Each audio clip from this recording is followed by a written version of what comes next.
Hello and welcome to Through the Bible with Les Feldick.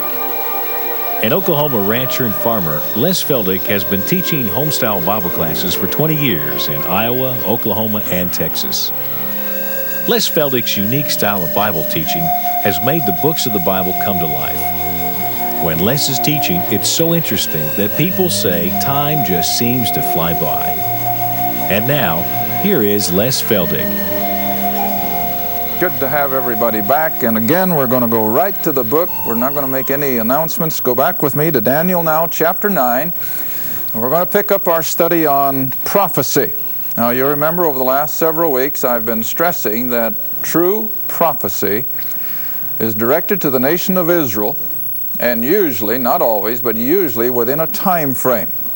Now here is the perfect example of what I'm talking about. Daniel chapter 9, drop in at verse 24.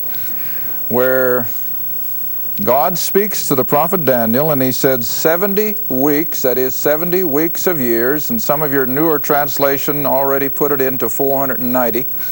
So 490 years are determined upon who? Thy people. Now who were Daniel's people? Israel, the Jew. Now it's interesting as you come on up through Scripture from the very onset of the nation coming out of out of Egypt and becoming the nation of Israel, how many times the pronoun will switch with God's dealing with Israel from my people to thy people. You ever remember that? Sometimes he would tell Moses, thy people. And other times he'd say, my people. Well, now here again he tells Daniel, thy people. Well, what's the difference? Well, you see, when they're in the place of obedience, when they're in the land and they're in the place of blessing, then God calls them my people. When they're in a place of rebellion, such as they are here in Babylon, as a result of their going into idolatry, they're rejecting Jehovah, what does God say? Thy people. Lo am I is the Hebrew. They're not my people. And yet that doesn't mean that he has left off his covenant promises. But they are out of a place of relationship. And so now the pronoun goes back again to Daniel, thy people. All right? So here we have a prophecy directed to the nation of Israel in a time frame. 490 years. Now isn't that plain? So 490 years are determined upon thy people, upon thy holy city, city of Jerusalem, to finish the transgression, to make an end of sins, and to make reconciliation for iniquity.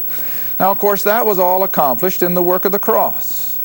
When Christ died, that's when reconciliation was made possible, as Paul brings it out then in 2 Corinthians chapter 5. Be ye reconciled to God. And we have now the ministry of reconciliation. We can tell a lost world, you've already been reconciled. It's all been accomplished. Believe it. And God will reckon you as reconciled. So here we have the prophecy then that in this 490 years of prophetic timetable that there's going to be the end of sins as man's, what shall I say, his overpowering victor, because sin was defeated at the cross. That's where Satan was utterly defeated. Now he is still alive and well, I know, but nevertheless for the benefit of the believer, his power has been broken as a result of the work of the cross. And then to make reconciliation for iniquity. And then you'll see after the comma of iniquity, comma, and to bring in everlasting righteousness. That hasn't happened yet. That is the kingdom. And you see, the kingdom, of course, has by no way, stretch of the imagination, come on the scene. But what I'm going to be emphasizing, and I don't think we'll do it this half hour, but maybe again in the next half hour, we're going to show that all these Old Testament prophecies are in a continuous flow from the time of Abraham until the coming of the king and the kingdom. Let me put it on the board. Now, the reason I don't draw these things ahead of time, I know some people think, well, why don't you use charts? It'd be so much easier. Well, I always have to remember my old physics professor back in college days. He could have used charts, but he always wrote as he taught. Then I could follow him. Now, if he'd have had the whole board full of stuff and just was taking a pointer and gone through it, I'd have lost him. And so I think the same way with teaching you folks. I'm going to take the time to put it on the board so, number one, it slows me down a little bit. And number two, it helps you follow a little easier than if I would just have the whole thing up here. So if we'll come back again to our timeline, of course, Adam way back here at 4004. And then we'll put the cross about up here in the middle. And halfway between Adam and the cross, remember, we had the call of Abraham, or Abram as he's first known, at 2000 BC. And beginning then with this call of Abraham, God pulls out a separate race of people.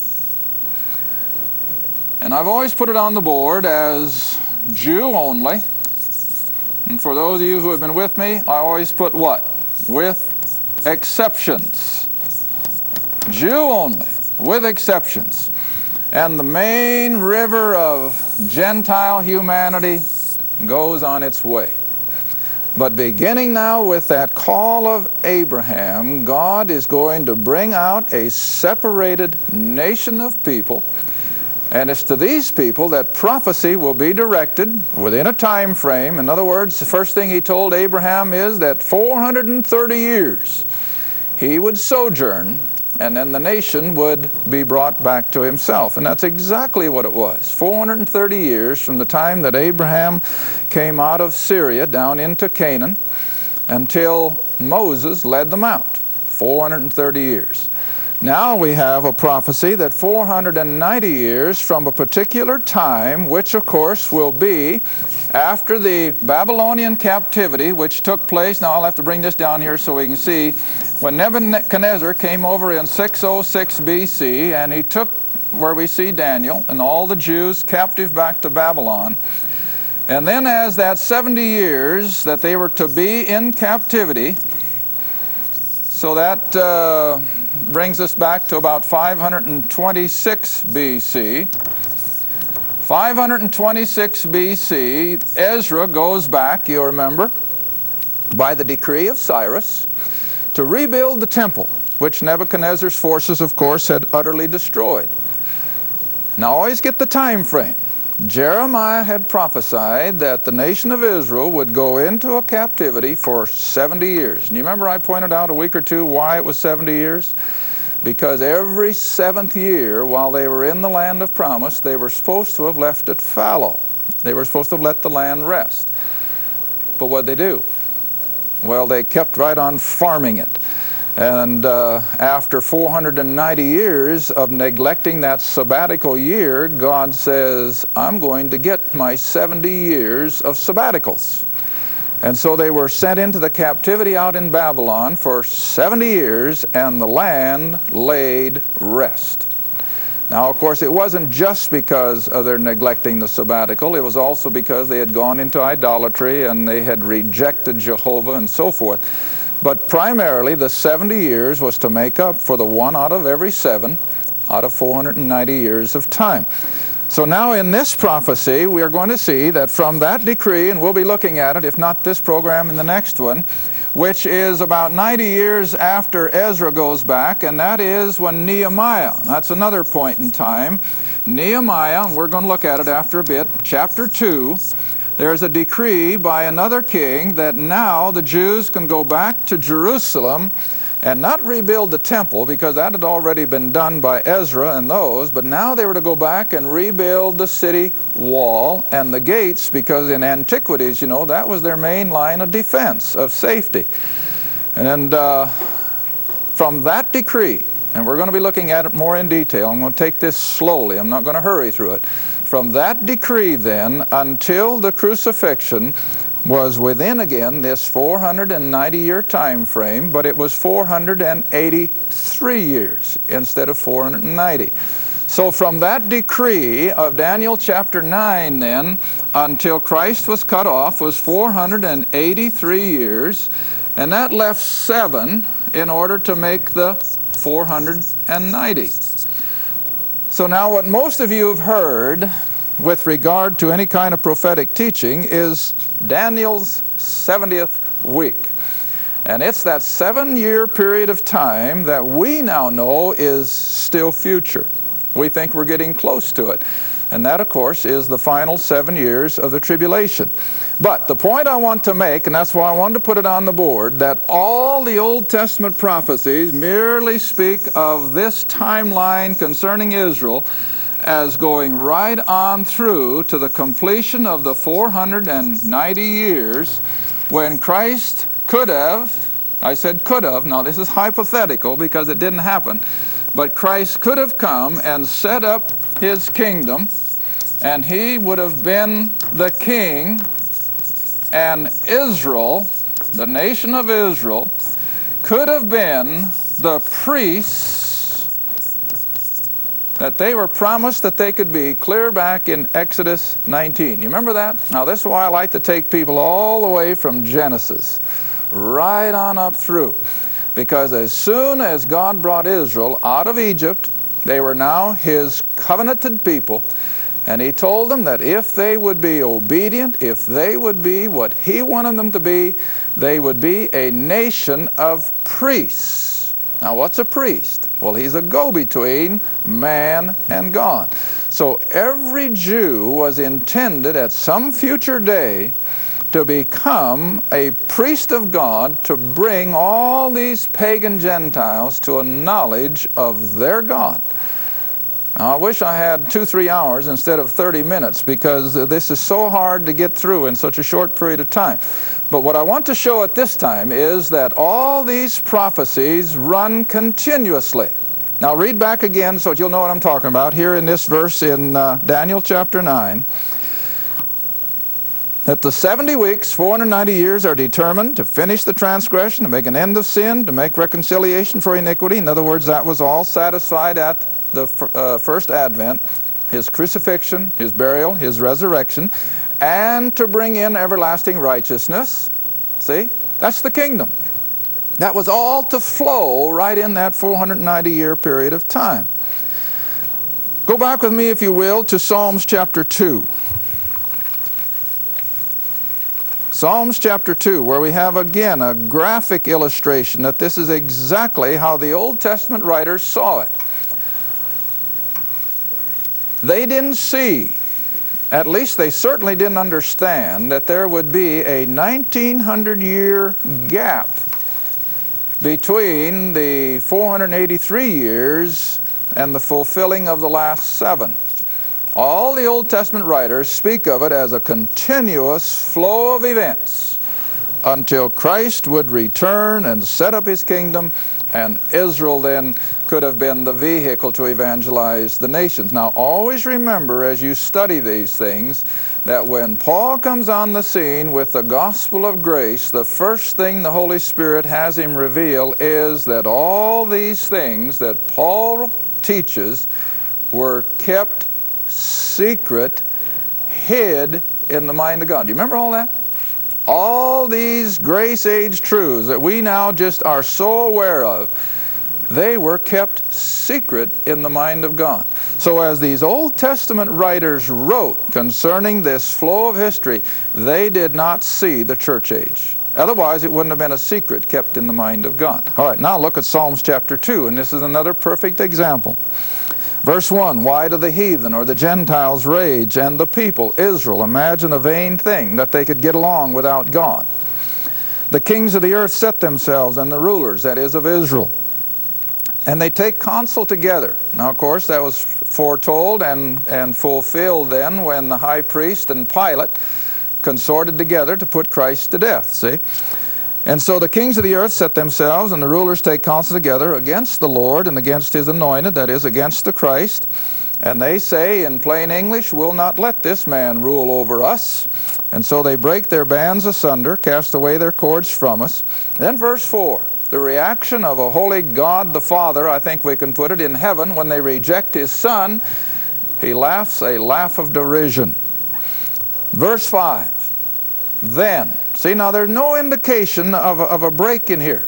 It just goes from his rejection, his crucifixion, and of course we know from Psalms 110 verse 1, what did God the Father say to God the Son in Psalms 110 verse 1? Come, sit at my right hand until I make your enemies my footstool. All right, that was the invitation for the ascension, and he did. But you see, according to the Old Testament, he wouldn't have stayed there long until he'd come right back and yet set up his kingdom if. Now there's the big if. And that's why I say this becomes hypothetical, because it was all based upon the obedience of the nation of Israel and the belief of Israel that Jesus was the Christ. Now when you get into the book of Acts, this is the whole concept of Peter and the 11 preaching to the nation of Israel. The one you crucified was the Christ. He was our king. He is our king. He's alive, and he can yet come and be our king. Now, I'm not going to have time in this program, I know, but we're going to get it in the next program or two, where we can show how all these things were prophesied to fall right in place till the coming of the king and the kingdom, and then Israel could have evangelized the Gentiles. But, and that's a big but, in reality, Israel rejected it in unbelief. And God instead turned to the Gentiles with the age of grace. See the difference? But we have to take it through the Old Testament as it unfolds and not put the cart before the horse, as we say. All right, so now then, as the people of Israel and as the Gentiles, the Romans in this case, rejected and crucified the Messiah, God sits in heaven and laughs and invites the Son back to his right hand. And then verse 5, then shall he speak to them in his, what's the next word? Wrath. See, that's not love, that's not mercy, that's not grace. He will speak to them in his wrath. He will vex them in his sore displeasure. What is that? That's the tribulation. See?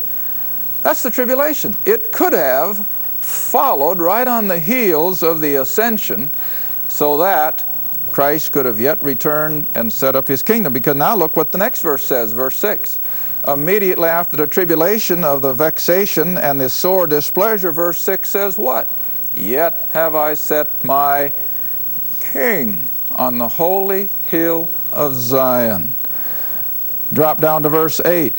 Ask of me, God says, and I shall give thee. Now he's speaking to the Messiah.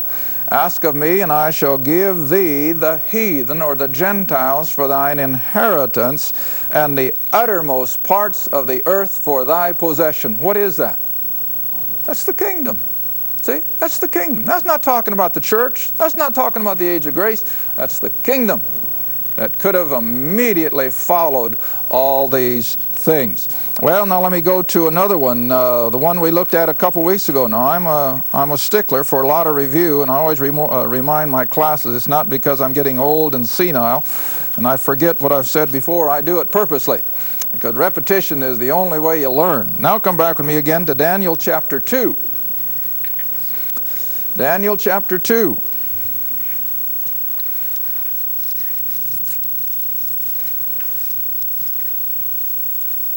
And here we go through that image that Nebuchadnezzar saw in his dream. This huge likeness of a human being, of a man, but made of the various metals, if you'll remember. The head of gold, and the chest of silver, and the belly of brass, and the legs of iron, and the toes and feet of iron mixed with clay. But all right, now as you come into Daniel chapter 2, come all the way down for sake of time, verse 34. You saw in that dream this huge image, and remember it depicted all the great Gentile empires that would come on the scene, beginning with Babylon, and then the Medes and the Persians, and then the Greeks, and then the Romans. All right, he says, you saw all that until. And those of you who've been with me now for 10, 12 years, you know what that word until depicts. Time. A point in time. You saw all these empires come and go, until you saw a stone cut out without hands. And we pointed out that's the coming of Christ on his second event. Cut out without hands, which smote the image upon his feet. In other words, the empire that was on the scene at that time, which, remember we showed, was the revived Roman Empire, as we see it coming on the scene in Western Europe even tonight. And so it strikes it upon that empire that is on the scene, upon the feet. And he broke them to pieces, And then verse 35. Now watch the flow within this one verse. Then was the iron, the clay, the brass, the silver, the gold broken to pieces together. In other words, all the residues of those great Gentile empires become like the chaff of the summer threshing floors. They're ground to powder and blown away. Now that's all going to happen, of course, during the tribulation. No place was found for them, and now look how it ends. And the stone that smote the image, in other words, the returning Christ, became a great mountain or a great kingdom that filled what? The whole earth. See? Doesn't say heaven. This isn't talking about a kingdom in heaven. This is a kingdom on earth. But do you see the flow? As these empires came and went, of course it leaves out the crucifixion in here as Psalms puts it in, but nevertheless everything is moving from start to finish with no hint of a 1900 and some year intervention of the church age. It just all prophesied straight down the line. Now just turn over a few pages beyond Daniel, go through Hosea, and go into Joel, the little book of Joel. And again, a prophecy concerning the whole flow of events. Joel chapter 2.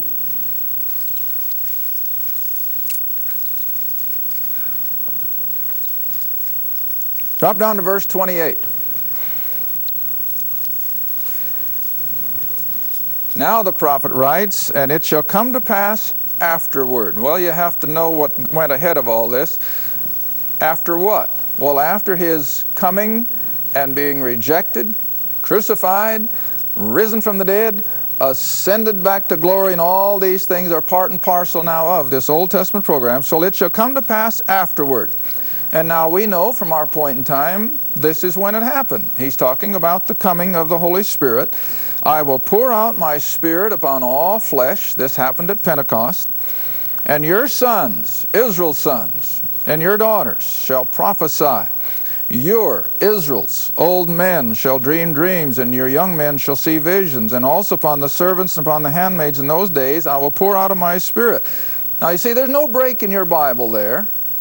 There is just a continuation right into the next verse, and it says, and I will show wonders in the heavens, in the earth, blood, fire, pillars of smoke. The sun shall be turned into darkness and the moon into blood. Now stop and ask yourself, did that happen right after Pentecost? Has it happened yet? No. Why not? Because it's been interrupted. But the Old Testament prophet didn't see an interruption. He saw it all as coming one thing right after another. And that's why I left the line this way, that the Jewish nation was being used of God in a Jew-only situation, with the exceptions, and I'll give you a couple of them somewhere down the road. And then they would reject him, they would crucify him, he would ascend. The tribulation, hypothetically now, I got to emphasize this, hypothetically the tribulation could have come right on in, and Christ could have returned, set up his kingdom, and then Israel could have gone and evangelized the Gentiles. Well, let me give you another verse before we run out of time. Just come on through, if you will, to Zechariah. A verse that we look at quite often, and we'll look at more often as we go along in the teaching of prophecy at least. Zechariah chapter 8. Now Zechariah is the easiest way to find is go to Matthew and then come back. Go to Matthew, New Testament, or whatever, and then come back through Malachi, and then the next one is Zechariah. Zechariah chapter 8.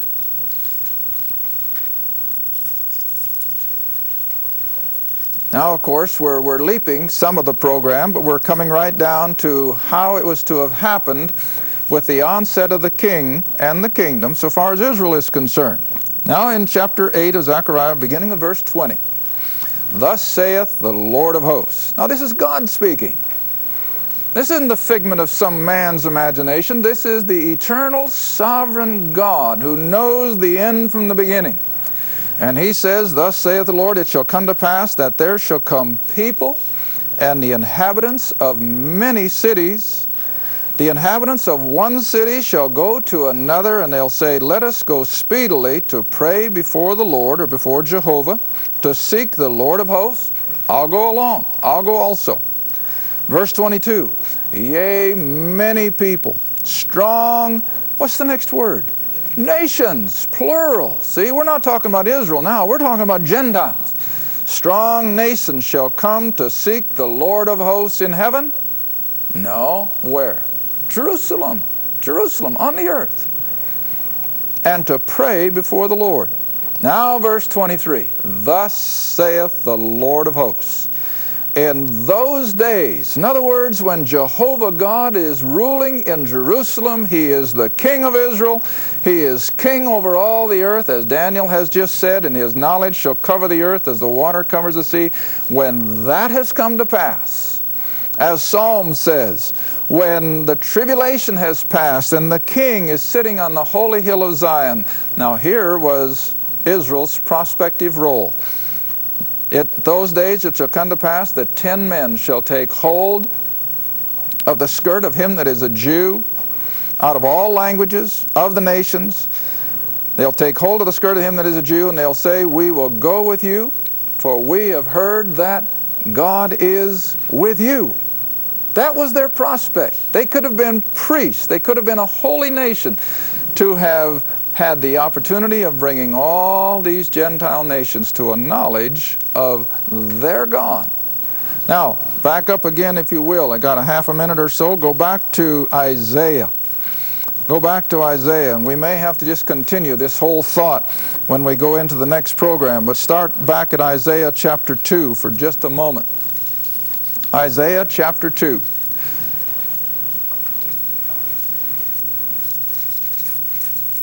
Isaiah 2, and just drop down to verse 2. Isaiah 2, verse 2. And it shall come to pass. Now again, this is God speaking through the prophet. You can rest on it.